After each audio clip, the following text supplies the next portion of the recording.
ان الحمد للہ والصلاة والسلام علی رسول اللہ۔ اسرائیل کی اللیجیٹیمیٹ اسٹیٹ کو قائم کرنے میں بہت سارے عوامل کار فرما تھے۔ ان عوامل میں سے جو کی فیکٹر تھا وہ تھا Sykes pico agreement.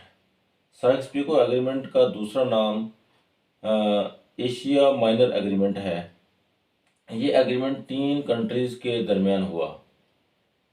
World war 1 1914 میں شروع ہوئی اور 1918 تک جاری رہی، لیکن یہ جو ایگریمنٹ ہے برطانیہ، فرانس اور روس کے درمیان، یہ 1916 میں طے ہوا، 1916 میں قائم ہوا۔ اس میں انہوں نے آٹومن امپائر کے مختلف حصوں کو اپنے درمیان تقسیم کر لیا، جبکہ ابھی ورلڈ وار 1 جنگ عظیم اول جاری تھی۔ انہوں نے اپنی فتح کا اور آٹومن امپائر کی شکست کا بھی انتظار نہیں کیا، تو پہلے ہی سیکرٹلی ایک سیکرٹ کنونشن کیا اور اس میں اس کے مختلف حصوں کو اپنے درمیان تقسیم کر لیا۔ ان تینوں کے اس اتحاد کو ٹرپل انٹینٹ کا نام دیا گیا۔ ان تینوں نے 1915 میں اس پر مذاکرات کیے۔ ان مذاکرات میں جو چیف نیگوشیٹر تھے وہ 2 اشخاص تھے، جن کے نام پر یہ معاہدے کا نام سائکس پیکو ایگریمنٹ رکھا گیا۔ مارک سائکس برٹش ایمبیسڈر تھے، جبکہ پیکو جو ہیں وہ فرینچ ایمبیسڈر تھے، تو ان دونوں کے نام پر سائکس پیکو ایگریمنٹ اس کا نام رکھا گیا۔ انہوں نے دا سک مین آف یورپ کا نام دیا تھا آٹومن امپائر کو، اور انہوں نے سوچا کہ یہ جو سک مین آف یورپ ہے، اس کے مختلف جو حصے ہیں ان کا کیا ہوگا۔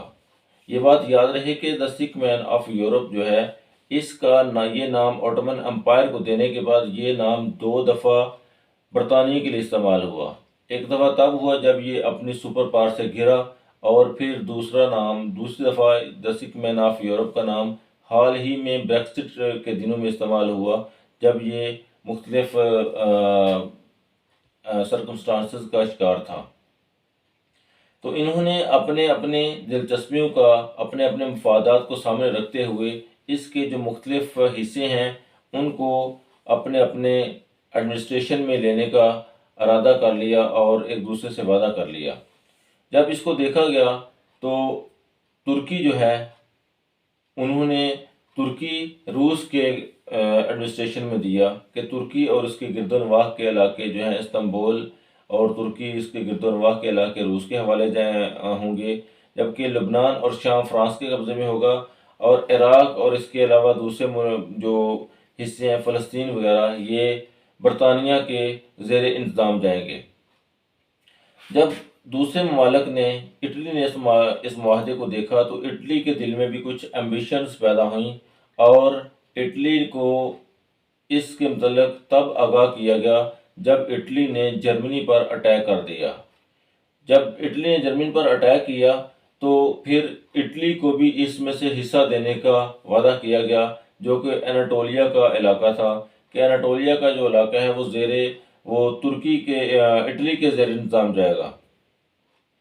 اس کے بعد روس نے اس معاہدے سے انکار کر دیا، روس نے اس جنگ سے ودرا کر لیا، اور پھر جو روس کو اس کا حصہ ترکی جانا تھا وہ اس کو نہ جا سکا، اور اس طرح جو اٹلی کو اناٹولیا جانا تھا وہ اٹلی والا جو پروجیکٹ ہے وہ بھی مکمل نہ ہو سکا۔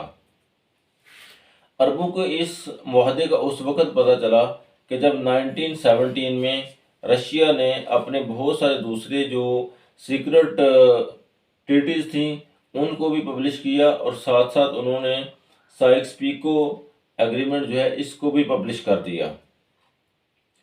1915 میں مصر میں برطانیہ کا ہائی کمشنر جس کا نام ہنری میک موہن تھا، اس نے شریف مکہ سے رابطہ کیا جو حسین بن علی تھے، اور انہوں نے شریف مکہ حسین بن علی جو کہ شریف مکہ بھی تھے، ان سے کہا کہ وہ برطانیہ کے ساتھ تعاون کریں، اور برطانیہ اس کے عوض میں ایک علیحدہ عرب جو ہے وہ سلطنت قائم کرے گا، اور اس عرب سلطنت میں وہ تمام ممالک رکھے گا، تمام علاقوں کو شامل کرے گا جو شریف مکہ چاہیں گے۔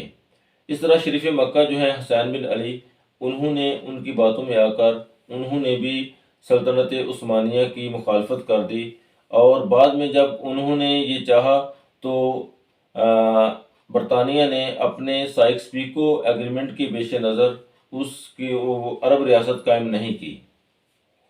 تو اس طرح سے انہوں نے عربوں کو بھی دھوکہ دیا، اور ساتھ جو ہے سلطنت عثمانی جو ہے اس کو بھی انہوں نے ڈس انٹیگریٹ کر دیا، توڑ دیا۔ اس کے بعد پیرس امن کانفرنس ہوئی، جس کے نتیجے میں پہلے 2 ریاستیں مارج وجود میں آئیں، جس میں شام اور عراق تھی۔ اس طرح 1922 میں تیسری ریاست جو ہے وہ لبنان مارج وجود میں آئی۔